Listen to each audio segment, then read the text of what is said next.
Hello and welcome to Town Meeting Television and another in our live candidate debate forums. On this program, candidates for Vermont State Representative District Chittenden 2, that's the Williston area. I'm Matt Kelly, and I'm pleased to be joined on the debate screen by candidates incumbent Democrat Jim McCullough, Democrat challenger Erin Brady, and Republican candidate Anthony Tony O'Rourke. For this show, we'll refer to him as Tony. Candidates, I want to thank you so much for joining us and for your candidacy. It takes great courage to actually run for office, and we're very pleased and honored to be sharing the screen with you this evening. Our format for tonight's debate is very simple. We'll begin with opening statements from each candidate, followed by a round-robin question and answer. A reminder to the candidates to please keep your responses to 90 seconds or less. This is also an opportunity for you, our viewing audience, those who are viewing our live YouTube stream, to dial in and ask questions directly of our candidates. The number to call is 862-3966. So let's begin. Time for opening statements, and incumbent Democrat Jim McCullough will begin with you. 90 seconds, please. Thank you very much. I appreciate it, Matty. Yes, I am Representative Jim McCullough, serving the brave little hamlet of Williston since 2002. Thank you to you and Channel 17 for this opportunity and for your many years of service. I offer some reflections on my years of overall service to the town. Starting in the 1960s, Scoutmaster, Planning Commission, Conservation Commission, Green Mountain Transit Commissioner, participant in many, many town plans, Justice of the Peace since 1982. My years of service and leadership in legislature include marriage equality, social equity, climate change solutions, natural resources protections, renewable energy, energy conservation, active support for school boards, and as a CVU budget buddy, while always supporting our teachers. I've always been a friend of the Dorothy Allen Memorial Library and libraries statewide. Robert Frost reminds us, good fences make good neighbors. Representative Jim reminds us, be not a fence builder to your neighbors. Please vote for me. I'm doing a good job. Jim McCullough, thank you so much. We'll continue now with opening statements from Democratic candidate Erin Brady. 90 seconds, Erin. Thank you. Thank you, Jim. Thank you for this opportunity to speak to our community tonight. I have decided to run for legislative office now because we're in an incredibly important political moment. The terrible effects of the pandemic and the ongoing climate crisis, as well as a long overdue spotlight on racial injustice in this state and this country, have motivated my decision to run at this time, because I'm hopeful that we can rebuild something even better for all Vermonters. And I want to tell you a little bit about my experience that I would bring with me to Montpelier. I am a 15-year high school social studies teacher, and I'm also an adjunct instructor at St. Michael's College. I've been an elected member of the CVSD school board for 4 years now, and I'm raising 2 young children, and in non-COVID times, I was an active volunteer in the Williston schools as well. I am passionate about equity and opportunity for all. Those values are the reason I decided 15 years ago to leave a job for a US Senator working on policy issues and become a public school teacher. And those are the reasons I've decided to seek legislative office now. Like most teachers, I learn as much from my students as they do from me. And one of the more pronounced lessons I've learned over 15 plus years in public schools is the cumulative impact of inequitable opportunities and resources on young people, their families, and by extension, their communities. And I've seen firsthand the impact of poverty, incarcerated parents, addiction, cultural and linguistic barriers for new Americans, and the incredibly high hurdle of first-generation college students. So I would bring important insight from these folks, I'll wrap up, thank you, with me to Montpelier, along with their resilience, their success, and the optimism that working with young people affords me. Thank you for the opportunity. Time now for an opening statement from Republican candidate Tony O'Rourke. 90 seconds, Tony. Okay, thank you, Maddie. Thank you, Jim and Erin, for joining tonight. Channel 17, and the thousands of viewers that I'm sure are out there watching tonight. So hopefully, I have a little bit of a different of a background. I've spent the better part of my adult life working in the private sector, mostly in the hospitality industry. I've owned a couple of my own small businesses. And in July, I found myself unemployed for the first time in over 40 years, and I'm only in my 50s. So it's been a good run, but due to COVID, it came to an end. So that was really an eye-opening experience as a parent of 5 children, with my wife and I, Tammy, living here. It made me rethink our future, certainly in the future of our children and our community as well. I've always viewed politics as civic duty. If we're able to do it and willing to do it, then I think we should step up and put our hat in the ring and act in the best interest of our constituents. And that's a very diverse group here in Williston and in Vermont in general. We have a very wide socioeconomic range here, and there's a lot of different needs. And my goal is to speak to as many people as I can, based on my background and where I see things going in the future. I think we have to, it's not a choice of whether we can balance the economy and the environment. I think those things go hand in hand, and we can be responsible fiscally as well as environmentally and socially. And that really is my goal, is to bring a new voice to Montpelier, and it's a voice of collaboration is what I'm really focusing on. Tony O'Rourke, thank you so much. A reminder, if you have a question of either of these candidates, you're welcome to dial in at 862-3966. 3 candidates, 2 seats available. 2 of these candidates will be going to Montpelier, and it's all dependent on your vote. We do have a call. We'll go right to that caller. Thank you for dialing in, caller. Do you have a question of either or any of the candidates, please?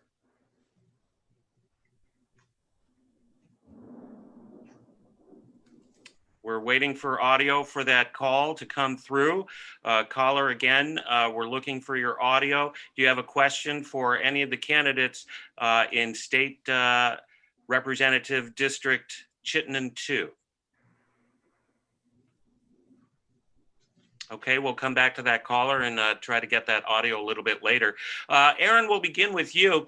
What will be different for the people of your community if you're elected to this position? I appreciate the fantastic leadership we have and have had in Williston. Jim's leadership, retiring Representative Terry McCaig, recently retired Town Manager Rick McGuire, and especially being on the school board, I've had an opportunity to really learn from some of the leaders in our community. And I think it's also time for sort of the next generation of leadership in Williston to emerge and prepare to take the reins. So when I go to Montpelier, I would bring my values of prioritizing equity and opportunity for all to all of the issues that come before the state legislature, and trying especially to make sure that the most vulnerable in our community and in our state are taken care of. Tony O'Rourke, the same question to you. How do you think the people of your community, your constituents as it were, will benefit better, or how will it be different if you're elected to this position? Well, I think first of all is my experience in the private sector as an entrepreneur, as a small business owner. I think that gives me a different view of actually going out and managing a P&L and having to make hard decisions. When you're running your own business, your customers are your source of revenue, and in Montpelier, it's the taxpayers at the source of the revenue. And I think there's a lot of people that are very worried about where we're heading, and I think the responsibility falls on our legislature and our elected officials to be responsible to their constituents, not to the party that they're part of. So. Okay. Jim McCullough, same question to you. You've been in the legislature now for a number of years, 17 by last count. How will the next 2 years be different if you are reelected to this position? What can the constituents expect to see differently with your candidacy? Well, it's a little bit of the same old good quality leadership from your representative in Williston, as we've had for many years, not speaking just to myself. The same leadership for 149 other people in legislature from all sides of the aisle. I am constantly working and will expect more change in equality, climate action.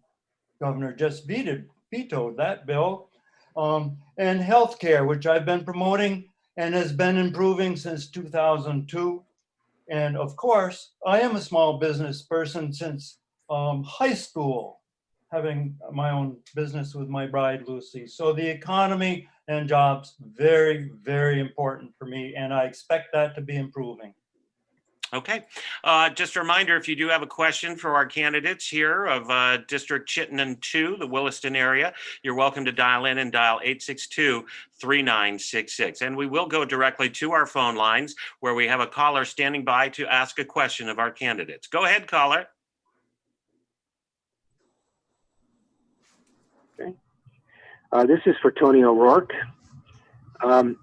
Legislators in recent years have increased taxes and fees on taxpayers, including raising their own salaries while many people are suffering financially from the COVID crisis.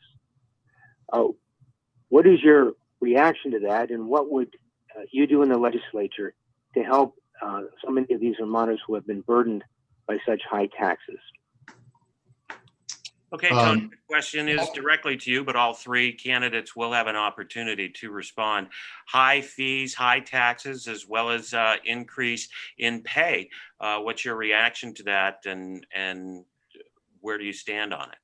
Well, I can assure you that I am not always a partisan politician, but I would have absolutely stood in line with the Republicans that voted against the pay increase in June of this year. Like I mentioned, I lost my job about a week or so later, and I thought that was showed a little bit of disconnect with what was going on with COVID.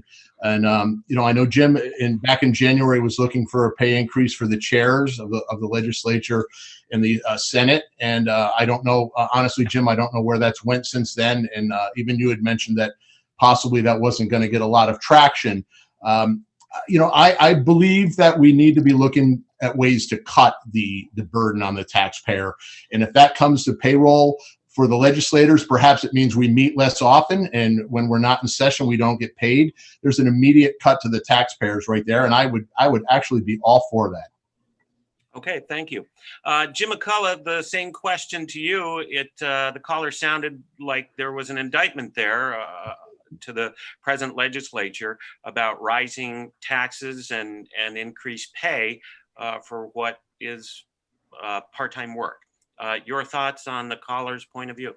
Well, quickly, when I entered in 2002, legislature always hated to raise their wages, which if you don't, as a business person, if you don't raise your prices to follow the market for a number of years, it becomes more and more and more difficult. So I don't know, somewhere around 2012 or something, we installed a COLA, cost of living increase. And that has increased from a base that was too low, my estimation, to begin with, which has been in place ever since. It's not accurate to say the legislature voted for a pay increase a few weeks ago. Not accurate.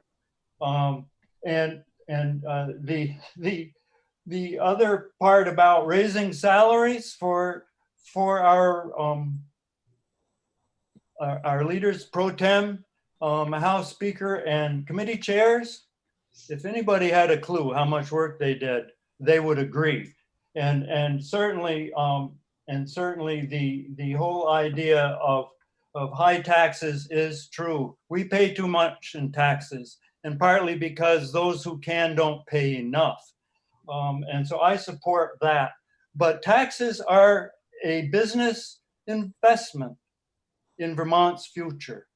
They're not poison pills. Don't tax me, tax that man behind the tree. Now I'm making a quote from 100 years ago. Time. Okay, thank you, Jim. Erin, Brady, the same question. Are we paying too much in taxes? Are legislators making too much? Your thoughts on the caller's comment? I certainly understand concerns, particularly of working Vermonters about their tax burden, but Jim raises really important points about taxes are also investments. They are not just expenditures, they're investments in our future. So spent wisely, they're tremendously important. And those who can afford to pay more should in our system. And I find this question a bit disingenuous because it's pretty clear that the vote the legislature took, which I was not there at the time, gave no representative a raise immediately. It is simply a gesture that if constitutional officers, such as the governor, were to receive a raise, then legislators would as well.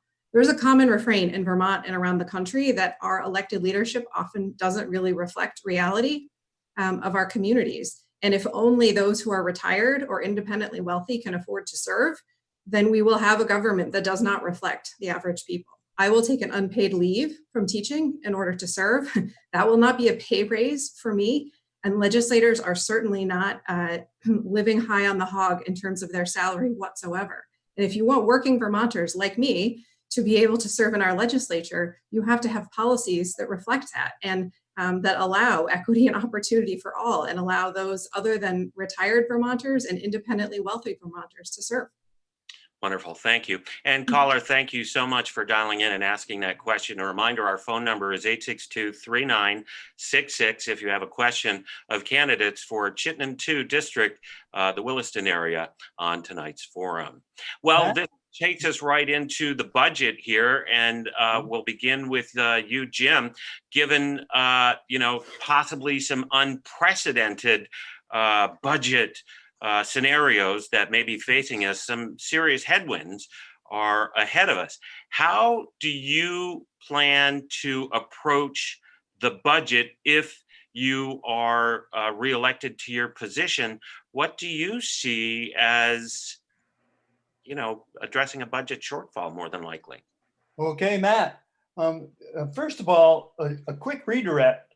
Tony goes, and we could really help things if legislature didn't get paid when they're not in session. Well, I've got news for you. We do not. We don't get paid unless we're in session. That means hundreds of hours of free work for Vermonters throughout pretty much 9 months of the year. Regarding the budget, balance it, please, and thank you. And we do every year. Many states do not, ours does. But the budget is the spending part. As a business person, I can only balance my budget based on what I have coming in. And that part is important in Vermont. We are a tiny state and we don't have all that many people, but we do need to change the scenario of incoming dollars. And I agree, maybe with one or two things Governor Scott does.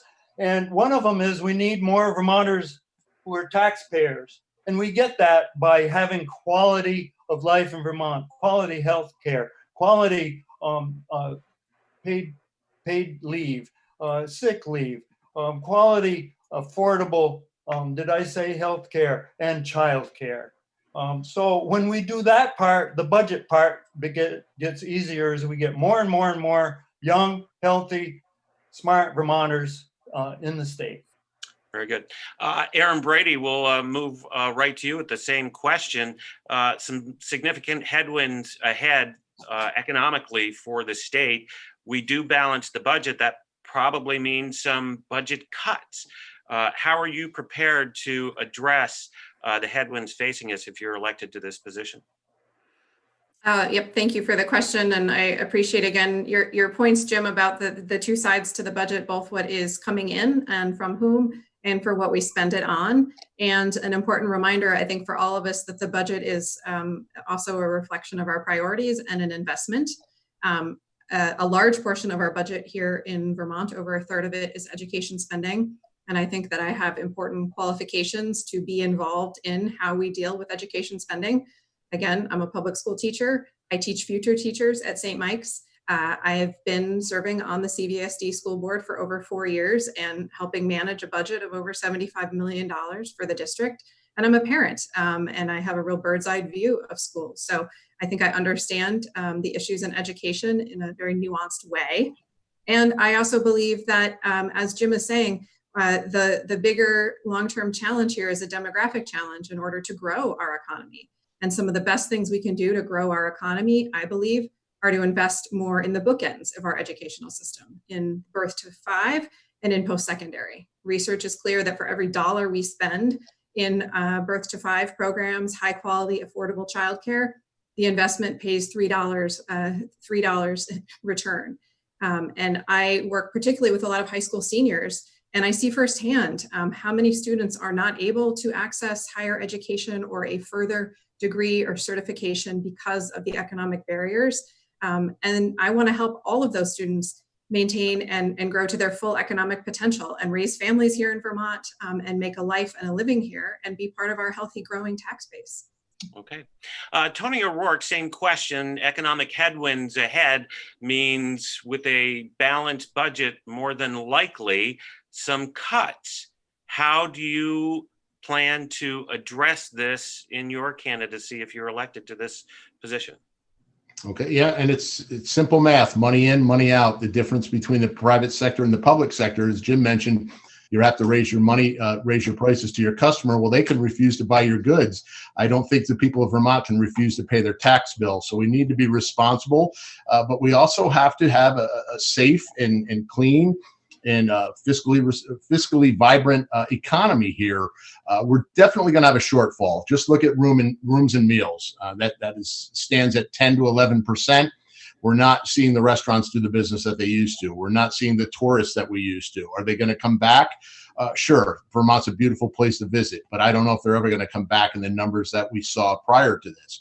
We're also looking at, a positive: less fuel, less fossil fuel being used by cars. But every time there's another gallon of gas that's not pumped, that's less money for the state of Vermont. So there's a plus and a minus to that, and it's finding that balance that's true. And Jim, just one thing: when I referred to the session, I absolutely understand that serving Vermont in the legislature or the Senate is not a get-rich-quick scheme. And I understand countless hours, especially during COVID. But what I was referring to is the amount of time that's spent in session traditionally could maybe be looked at going forward as maybe shortening the sessions, or maybe meeting every other week, something perhaps along those lines, just like cutting the staff at a business, just kind of looking at possible solutions for that.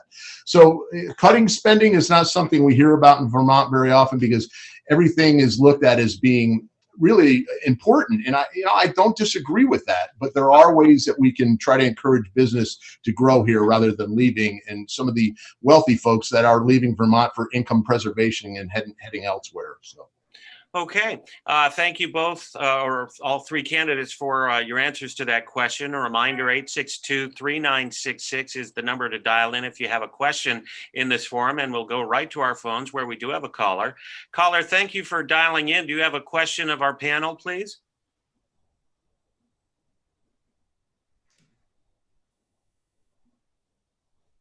Okay, great.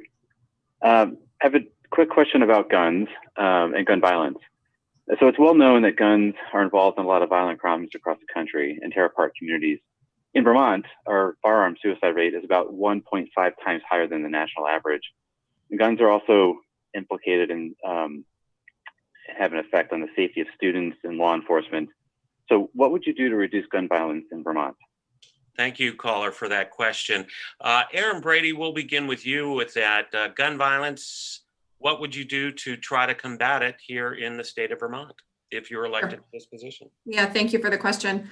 I will start by saying that my husband, my dad, my brother, they all hunt. I hope my sons, if I had daughters, I would say I would hope they grow up to hunt too. And there is an important place for hunting and the outdoors in our culture and in our economy here in Vermont. It's important to many of my students. But I can also say that emphatically, I would support background checks, waiting periods, all-out bans on all assault weapons and high-capacity magazines. Some of the steps that even Governor Scott, I think, was a brave leader in supporting after the incidents a couple of years ago here in Vermont. I lived in Washington, D.C. during some really difficult times. I was in the Capitol complex on 9/11, and I walked home from the Senate that day watching the smoke billow from the Pentagon. But I have never been more afraid, as I was in a public high school a couple of years ago in a false alarm, and what was thankfully a false alarm, but seemed like a potential actual active shooter incident with no good information for a good 20 to 30 minutes. And so I will be unequivocal in my support for increased restrictions on gun, restricting access to guns and promoting safe gun ownership. And as a high school teacher who works with a lot of students with mental health issues, I am equally concerned about the impact not just of large mass shooting events, but of that public health crisis and the impact on individuals who may feel that they lack supports.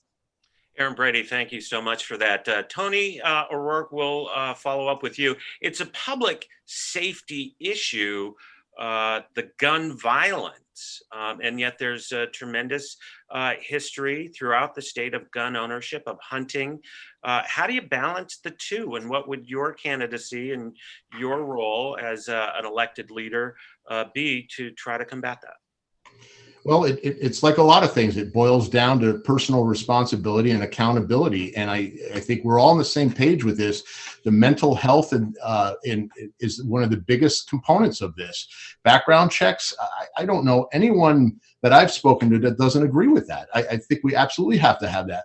I think there should be mandatory safety programs, especially for first-time gun owners. You don't drive a car without having a safety program, or a boat. Look at the things you can't operate without. To hand someone a gun without showing them how to properly function that gun, how to operate that gun, how to clean that gun, and most importantly, how to secure that gun, is just leading itself to some really horrific endings. And it, again, when we look at these shootings, other than domestic disturbances, which could be born of mental disparity or anguish, that's the key component to all of this. Again, there's been a long tradition of responsible gun ownership here, and a hunting tradition here in Vermont. That's not where the core of the problem is. The core of the problem is this breakdown where people are, not of mentally stable stability, and they may even be in a home, and those warning signals are not picked up on, and the guns aren't secured, and often they are high capacity, and the world would be a better place without guns. And I know a lot of people maybe are gun advocates, and they don't like that phrase that I use sometimes, but the reality is guns exist, and we need to be responsible in their use and possession. Very good. Jim McCullough, the same question. How do you balance the rights of responsible gun owners, hunters, with the damage that high capacity magazines can do, and someone in a mental health crisis who has access can do? Where's the balance?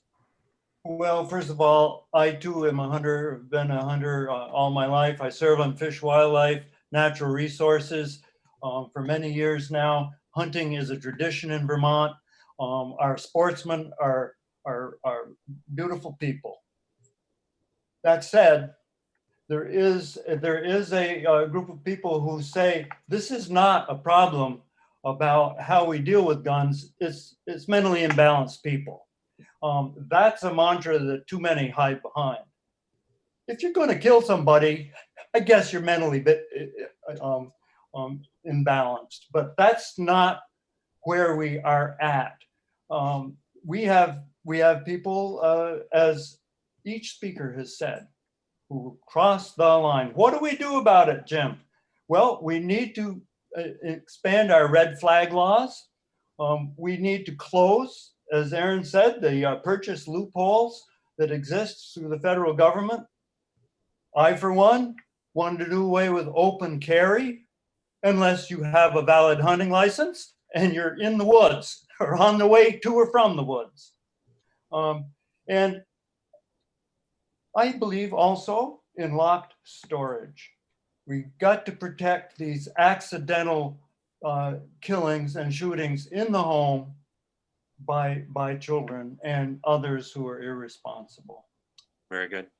Candidates, thank you for that response to the caller. And caller, thank you for dialing in. A reminder, the phone number here is 862-3966 if you have a question of our panel for Vermont State Representative Chittenden 2 District. That is the Williston District.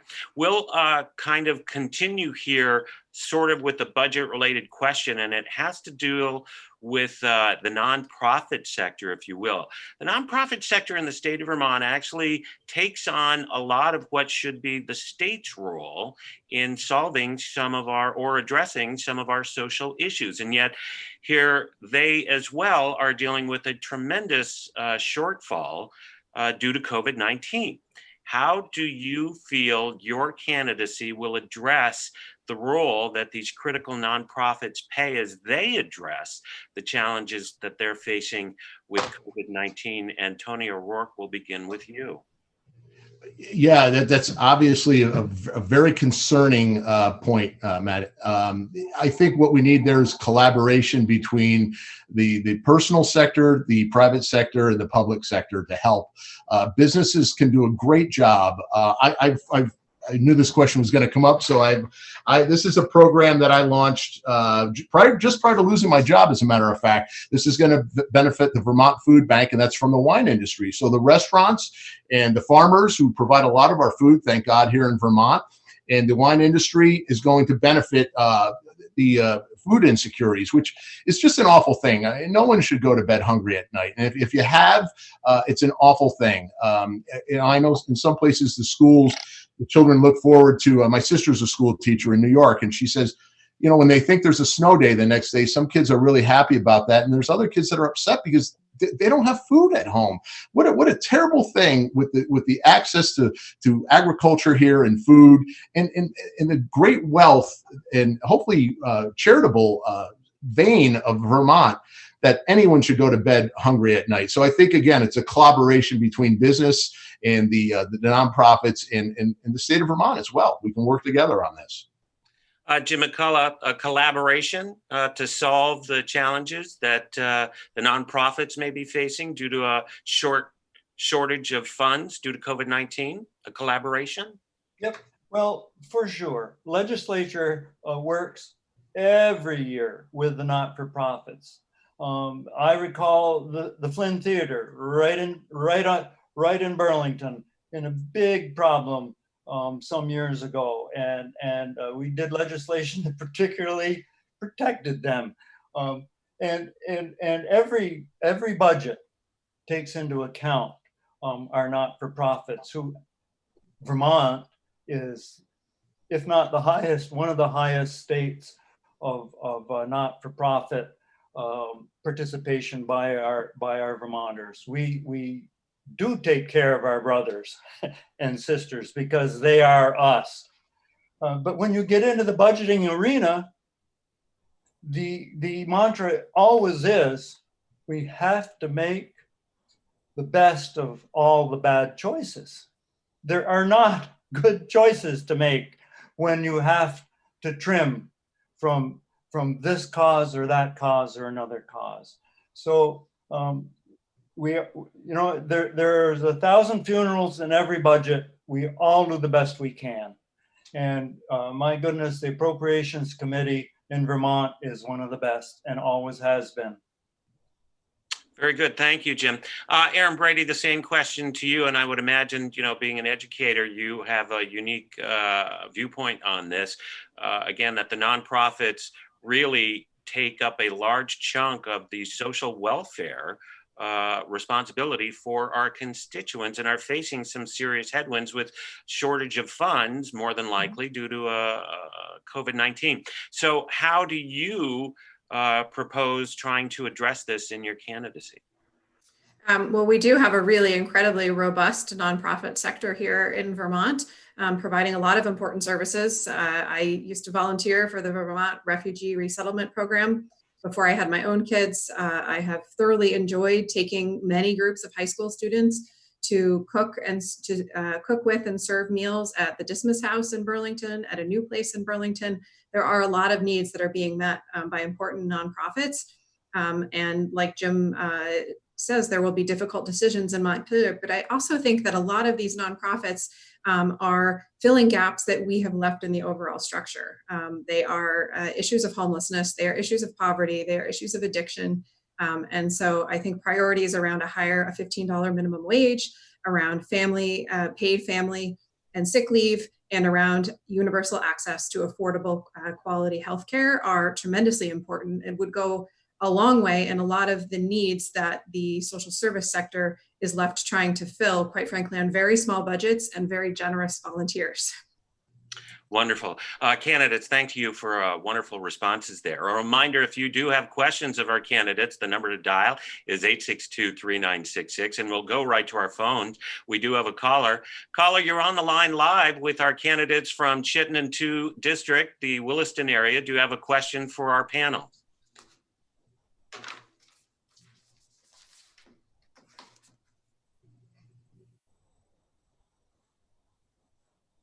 Okay, we're waiting for the audio to come through. Hello? Caller, you're there. Do you have a question for our panel?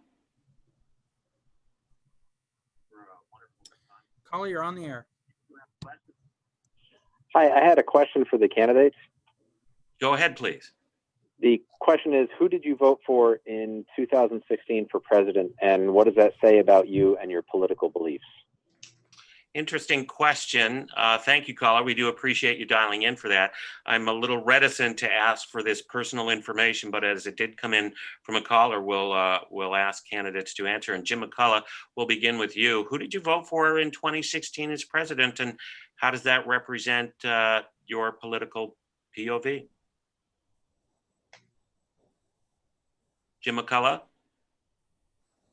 There we go. It is a personal question. And when we're behind the striped curtain, it's nobody's business but ours. However, I will proudly respond that I voted for Hillary Clinton, which was as much a vote against the seated president as a vote for her. Okay, Jim McCullough, thank you. Erin Brady, is it a private matter who you cast your vote for president for? Would you care to answer the caller's question? I agree with Jim's sentiments, but I am happy to answer that question as well. And I proudly voted for Hillary Clinton in 2016. And I was, quite frankly, as a classroom teacher and a social studies teacher, very worried at the time at the tenor that the election took, at the I have never seen such tension and strife in my own classroom over politics and at the direction it might take our country. And I quite frankly never could have imagined it would get as horrific as it has now. So to me, there are many, but one of the biggest casualties of the Trump presidency is the sort of trashing of our system. And I'm tremendously worried about young people coming of age now, just now politically aware, voting for the first time, as if this is a normal system, as if this is how politics work, as if it has to be this ugly and this devoid of fact and truth. So again, I voted for Hillary Clinton, and I have no problem sharing that today. Tony O'Rourke, how about you? The same question. Do you think it's important that you reveal who you voted for in 2016 for president, or is that a private matter? I think it's a fair question. I think it's a question that can be chosen to be answered or not. It's a question I've been asked by the Williston Observer when I announced my candidacy, and it's a question that I will continue to answer openly and honestly as I answer every question. I did not vote for either major candidate. I will not plug my nose and go into the voting booth, and that's what I felt that I would be doing at that point.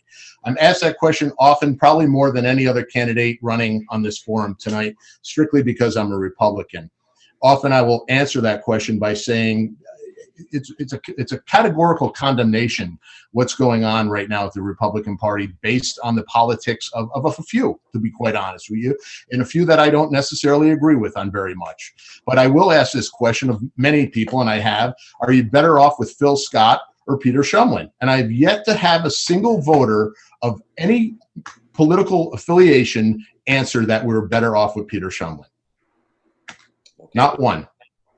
Maybe I haven't asked enough, but I haven't gotten one to say that. Thank you, candidates. Thank you, Tony. And caller, again, thank you for dialing in. The number 862-3966. We're getting a number of calls into our studio. We appreciate you watching, and we appreciate you interacting with our candidates for Vermont State Representative District Chittenden 2, the area of Williston, Vermont. Candidates, will go right to our next question. And Tony, this will begin with you. Excuse me, no, this will begin with Erin. I apologize.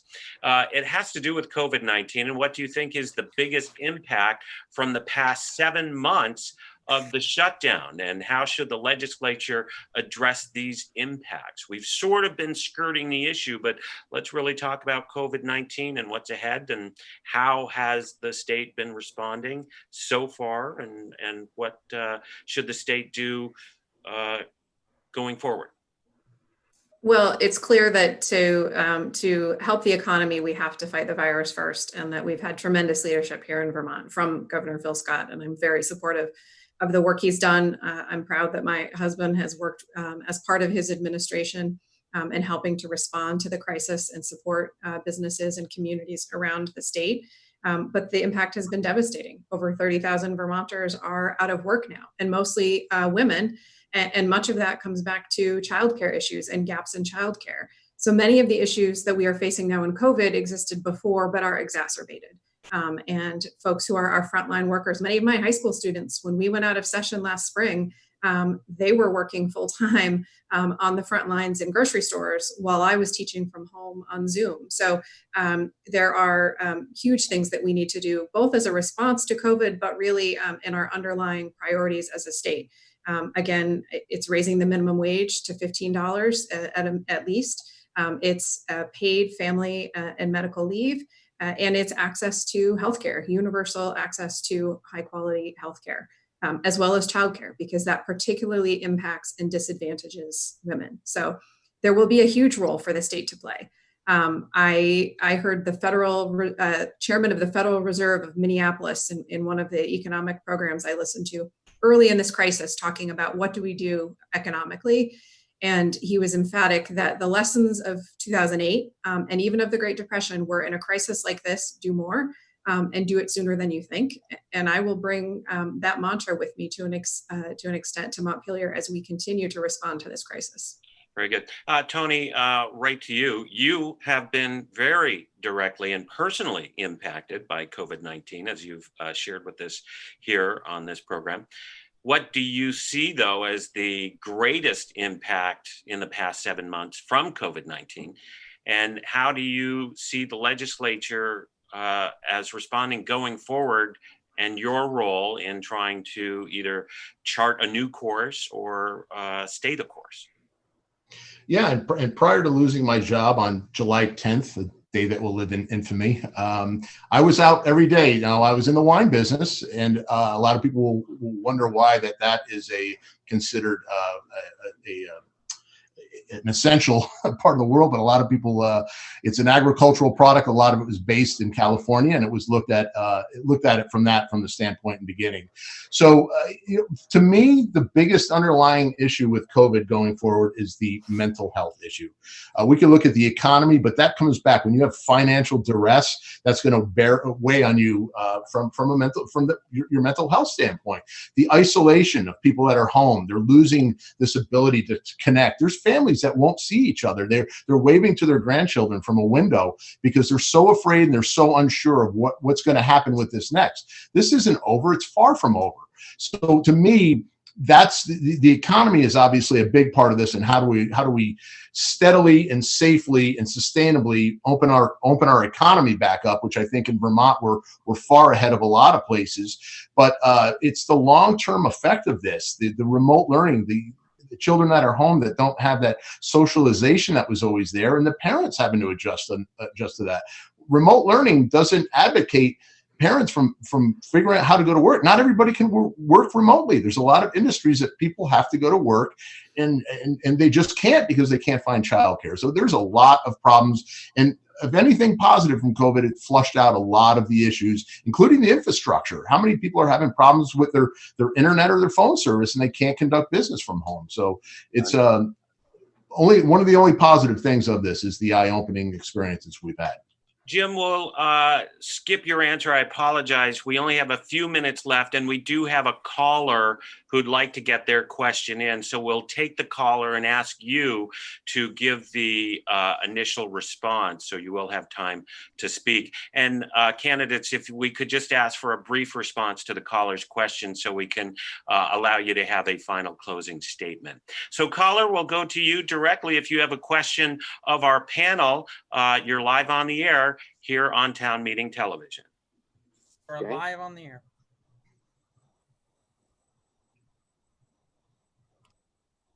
Go ahead, caller, if you have a question. The legislature has a supermajority of one party. Is this healthy? And what is the effect on the legislative process? Thank Very you. good. Caller, thank you so much for dialing in. Jim, we'll begin with you, and just a brief response, if you could. Political dominance from one party, do you feel that it exists, and how does that impact democracy? Yes, the press has played up the supermajority thing for a long time. The actual fact is, while math says we do, Vermonters are Vermonters, and we're independent thinking people. And the supermajority that we can ram anything through simply does not exist. Look at the highest veto rate in our history by our current governor, and how many times that's been overridden by the supermajority. Only a couple of times. Very good. Erin, do we have a supermajority? And if so, what are the political impacts of it on democracy? We should have a legislature that reflects the electorate and those that voted for them. So I'm not sure how that's problematic if they've been democratically elected. I also think that my experience in working with some of the legislators from the school board perspective has been that we have a very civil and a very open and welcoming legislature with a lot of bipartisan work happening. And we have a fantastic leadership from our governor right now. So, as Jim pointed out, those vetoes have not been overridden. So I think we have a pretty healthy democracy here in Vermont. Wonderful. Tony, you'll have the final word on this. And being a Republican, I imagine you have quite a viewpoint. Well, I have no visions of grandeur that we're going to flip the House or the Senate in Montpelier anymore and turn it red. But I do hear in a lot of conversations that people are looking for some moderation here.